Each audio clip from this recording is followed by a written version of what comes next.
Negócios na Pauta, de volta. Nós estamos aqui diretamente da 11ª edição do Citenel, evento grandioso, primoroso, organizado, realizado em uma parceria da ANEEL, Agência Nacional de Energia Elétrica, e do Grupo Equatorial Energia. Grupo Equatorial Energia, que aliás patrocina o Negócios na Pauta, ou seja, acredita, vê valor nessas discussões que a gente sempre tem por aqui, com temas diversos, não é isso, Arthur Cabral? É verdade. E também, além da Equatorial Energia, patrocina este programa Negócio na Pauta, o Guaraná Geneve, o energético Team Power, Federação das Indústrias do Estado do Maranhão e Centro Elétrico. E aqui nós vamos receber mais um convidado especial, né? Uma convidada muito especial. A gente já vai agora apresentar a vocês. Estamos nessa edição inteira falando sobre a importância dessas discussões para o setor elétrico no Brasil. E agora eu vou deixar o meu amigo Arthur Cabral anunciar o nome e de onde vem a nossa convidada. Bem, a Agnes da Costa, que é diretora da Agência Nacional de Energia Elétrica e é uma das pessoas-chave daqui desse evento. Boa noite, Agnes. Boa noite, gente. Para mim é uma felicidade estar aqui. Eu fui relatora do processo que estruturou o evento, claro, né, com todo o apoio da Equatorial, assim. A gente fica em Brasília, a gente sempre precisa dos executores, então o trabalho que eles fizeram aqui, como vocês podem ver, é assim, muito impressionante. Fantástico. E a gente ficou muito feliz de vir ao Maranhão, porque tem que trazer os agentes do setor elétrico que estão no Brasil inteiro para conhecer as diversas realidades, né? Então isso foi um grande feito, eu acho, que a gente conseguiu fazer com todo o apoio da Equatorial. O Citenel é um evento que a ANEEL organiza a cada 2 anos para juntar todos os agentes do setor elétrico que, por força de lei, recolhem recursos para pesquisa, desenvolvimento, inovação e eficiência energética. Então é um local, um evento, um momento para a gente juntar esse ecossistema de inovação e pensar sobre o trabalho que a gente está fazendo. E aí, quando eu fui sorteada relatora, né, com a equipe da Equatorial, com todos os servidores da ANEEL, super interessados nessa agenda também, a gente pensou qual será o tema, né, do Citenel esse ano. E as pessoas têm falado muito sobre ESG, mas a gente escolheu o ESG não é só porque está na moda, né, mas é porque a gente tem que entender que a inovação faz parte de um todo. A gente pensa assim, no técnico, no colaborador de uma empresa que está trabalhando lá no P&D, ele não sabe exatamente em que jogo, né, ele está jogando esse esforço dele. Então, por que a gente está trabalhando com inovação no setor elétrico? E aí o ESG eu acho que ajuda a responder. E por que o ESG ajuda? Porque o ESG, quando fala de meio ambiente e clima, e quando fala de sociedade, está falando de impacto. Então, a gente vê o trabalho que os agentes do setor elétrico estão fazendo na inovação do setor elétrico, como isso tem afetado o meio ambiente e o clima e como isso tem afetado a sociedade. E, no paralelo, a gente tem 2 painéis aqui sobre governança, que é para falar quem é que está nessa sala, quem é que está nesse mundo. A ex-ministra de Meio Ambiente, Isabela Teixeira, acabou de fazer, né, a palestra magna aqui, e foi que nem ela falou, a gente trouxe a Isabela, ela é uma ambientalista, mas assim, foi para fazer um wake-up call, assim, para chamar o pessoal a refletir o que está em jogo, né? Assim, a gente está falando de inovação social, mas assim, em que contexto? Então, os 2 painéis de governança, para falar quem é que está trabalhando com inovação no setor de energia. No Brasil é um dos painéis e no mundo, que é a parte de governança global, que é o outro painel. Então, é para todo mundo se sentir, eu acho que parte de um mesmo propósito. Então, esse, digamos assim, foi a lógica por trás do desenho desse evento. As coisas estão todas relacionadas, né? Você não pode, assim, o setor elétrico é formado por grandes empresas. A ESG também é trazer essas empresas para olhar a sociedade como um todo, né? Esses 2 grandes programas são capitaneados pela ANEEL, tanto a eficiência energética como pesquisa e desenvolvimento, agora mudou o nome, agora é PID, né? É pesquisa e inovação, né? Pesquisa e inovação. O que é que você vê que mais relevante está acontecendo, Agnes? Eu acho que a gente tem esse programa há mais ou menos 23 anos e foi uma curva de aprendizado. Então, começou muito com as empresas que tinham essa obrigação de aplicar os recursos, levando projetos que eles entendiam que eram relevantes para inovação, pesquisa e desenvolvimento, eficiência energética, e a ANEEL ia aprovando. Depois a gente passou por um período, acho que mais ou menos a partir de 2010, que a gente começou a fazer chamadas estratégicas. A ANEEL identificava temas relevantes, assim, vocês querem participar, se juntar para trazer projetos? Então isso começou a acontecer, a gente teve chamada estratégica de armazenamento, a gente teve chamada estratégica de mobilidade elétrica, várias chamadas estratégicas de temas que a gente via como promissor. E agora, em 2022, foi a primeira vez que o Conselho Nacional de Política Energética, que é um órgão de assessoramento ao presidente da República, presidido pelo ministro de Minas e Energia, e do qual participou vários ministros, soltou uma resolução, é a resolução número 2 de 2022, que traz 7 temas que, digamos assim, o formulador da política pública para o Brasil entende como promissores para a transição energética brasileira. E aí essa resolução orienta tanto a ANEEL quanto a Agência Nacional do Petróleo, Gás Natural e Biocombustíveis a priorizar a destinação desses recursos para essas temáticas. Então eu vou dar um exemplo, um tema que está lá é o hidrogênio. Então a ANEEL agora está trabalhando na chamada estratégica para o hidrogênio também. E no paralelo, esse olhar de longo prazo sobre a inovação de uma forma estratégica, não só inovar por inovar, mas assim, alinhada a um projeto de país, aquilo que a gente entende que é promissor para o país, está refletido também nas novas regulações que a gente vem aprovando na ANEEL. Então, muito recentemente, depois de consulta pública, discussão com a sociedade, a gente aprovou o PEQI, que é o Plano Quinquenal de Inovação.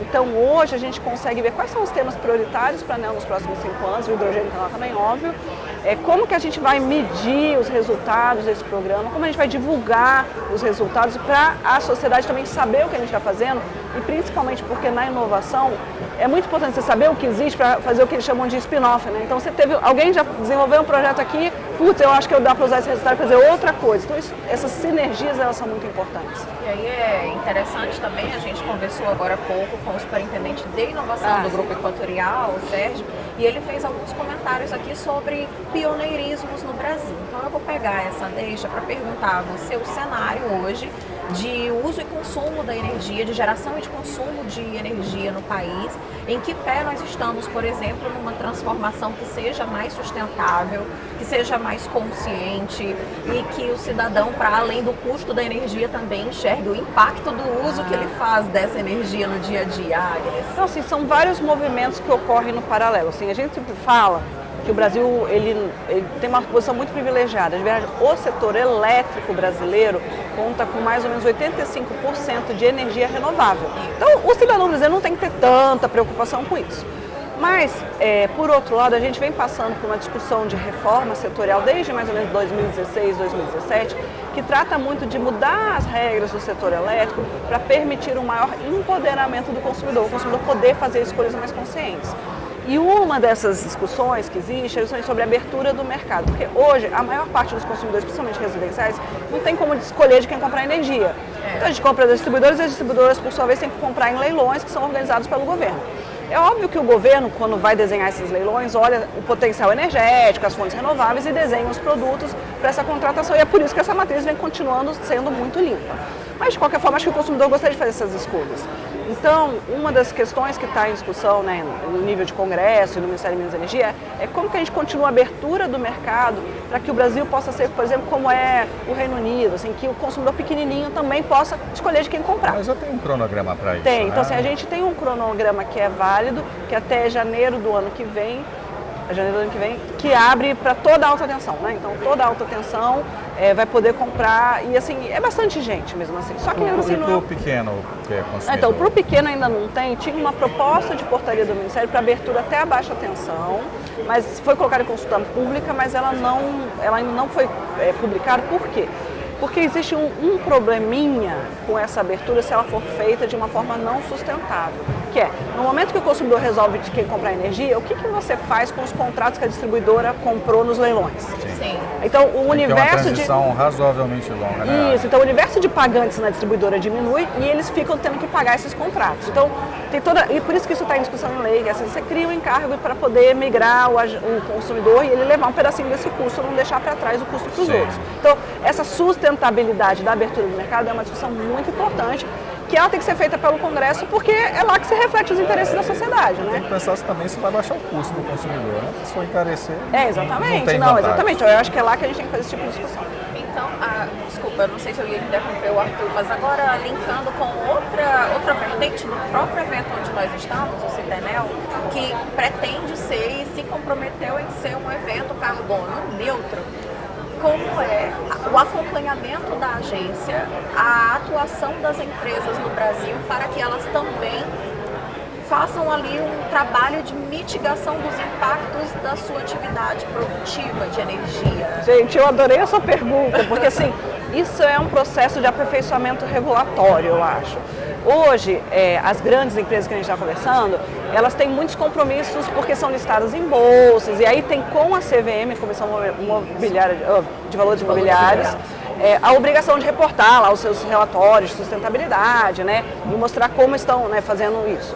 Então, para o benefício do setor elétrico, tem um grande pedaço dos nossos agentes que estão em compliance, né, estão seguindo nessa trajetória. E aí, recentemente, até recebi uma nova resolução da CVM, que trata muito sobre essa questão de regras para sustentabilidade, só que isso é o que a gente está começando a se questionar, o quanto a gente traz para a regulação setorial também. Porque a gente está olhando para os nossos agentes, a gente tem, digamos assim, o poder de influenciar positivamente o resultado do trabalho deles para a sociedade. Então, eu queria só até comentar com vocês que, sendo relatora desse processo, e como a gente está falando aqui de ESG, da parte social, e pensando nos ODS, a gente pensa muito também na questão de diversidade de gênero. Então eu fiz uma pesquisa com os agentes que recolhem recursos do P&D, óbvio que foi voluntário, para eles reportarem os números deles em diversidade de gênero, em vários níveis, né, de senioridade dentro da empresa, mas também falar sobre as boas práticas que eles têm de inclusão de gênero nas empresas, o que eles entendem que são os gargalos e os desafios. Então, para a gente começar a criar conhecimento sobre isso, porque acho que para qualquer coisa que o regulador tem que fazer, você tem que ter conhecimento. Você tem que começar a gerar conhecimento, dados, começar a medir, e aí sim, eu acho que pensar em como... Essa pauta é grande, é né? muito grande, muito legal. É desafiadora, né? Existe até um consenso, assim, né, Arthur, de que não se faz gestão sem dados. Exatamente. Senão você vai no achismo e erra muito achando as coisas. É o grande né? desafio hoje. Mas eu queria voltar a esse ponto da eficiência energética, Agnes, assim, a gente sabe que a matriz brasileira hoje é bastante limpa, mas a matriz da energia é elétrica, né? Mas a energia como um todo, se você considerar transporte, ainda é muito baseada no petróleo e gás, né? E aí já tem algo em andamento, até que o próprio mercado está fazendo, que é a eletrificação da frota de veículos automotores, mas tem um transporte de carga e tem um transporte coletivo. O que está sendo pensado principalmente para a renovação de frotas de ônibus de cidades, já com essa nova vertente de motores elétricos? Então, eu acho que a gente tem que pensar no Brasil como um país que tem muitas alternativas e não só o elétrico. Assim, a gente não pode deixar de falar dos biocombustíveis. Tudo bem que a gente está aqui representando a ANEEL, né? Mas assim, enquanto especialista em energia, a gente tem que entender que eletrificar no Brasil é possível. A gente tem muita fonte de energia renovável, a gente tem um sistema interligado que facilita esse trabalho de eletrificar, só que por outro lado a gente tem alternativas. E aí é que a gente tem, então, no Brasil, um programa chamado Programa do Combustível do Futuro, que é olhar para onde estão as possibilidades de substituição de combustíveis fósseis por combustíveis limpos, sejam sintéticos, sejam renováveis de terceira geração. Então, quando a gente fala de usina de açúcar e álcool, existe, digamos assim, um futuro para esse tipo de atividade, que é na descarbonização da mobilidade.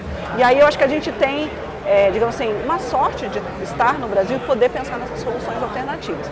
O que a gente tem em discussão o planejamento energético, ele indica que a eletrificação ela pode fazer sentido em nichos. Então, assim, para a descarbonização de frotas de ônibus em cidades, para a descarbonização, acho que de frotas de empresas, mas quando é mais longa distância, a gente pode ter, talvez, dificuldade dos postos de abastecimento, quando hoje esses postos já têm os biocombustíveis. Então, é isso que a gente tem que pensar se faz sentido. E, além disso, a gente tem que pensar também que, fora o elétrico, fora o biocombustível, a gente tem o futuro para o hidrogênio na mobilidade também. Então, isso é uma, digamos assim, uma fronteira mais longínqua, né, de inovação, mas que eventos como esse já estão ajudando a pensar. Então, hoje a gente fala, por exemplo, de célula combustível com etanol, que é hidrogênio com etanol. Então, tem muita coisa legal acontecendo. E aí, carro elétrico também. Então, é muito legal.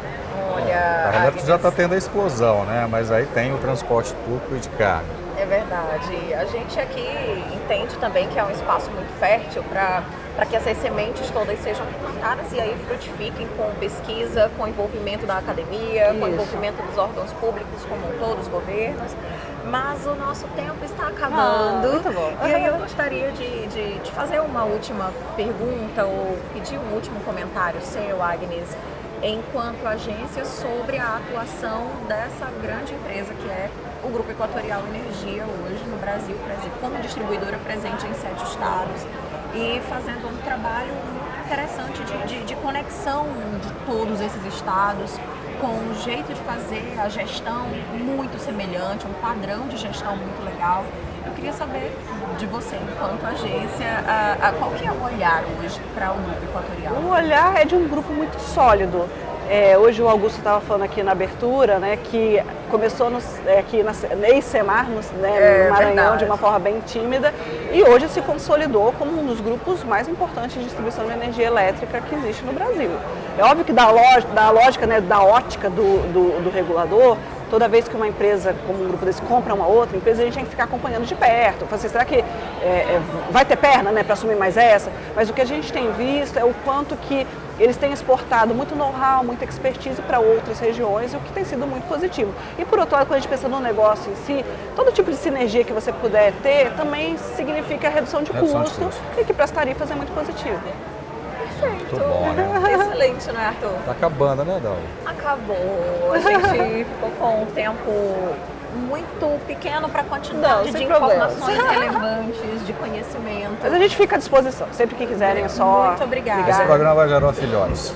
Ótimo, muito bom. Agnes, e muito obrigada por ter parado ali, pausado por esses instantes a sua programação no evento. Agora a gente vai devolver a Agnes para lá. Muito obrigada. Obrigada, foi um mais prazer, uma vez. gente. Obrigada, gente. Foi um prazer pra gente também, Arthur. E aqui a gente encerra mais uma edição, né, do Negócios da Pauta. Tá acabando, é verdade. A gente fica por aqui.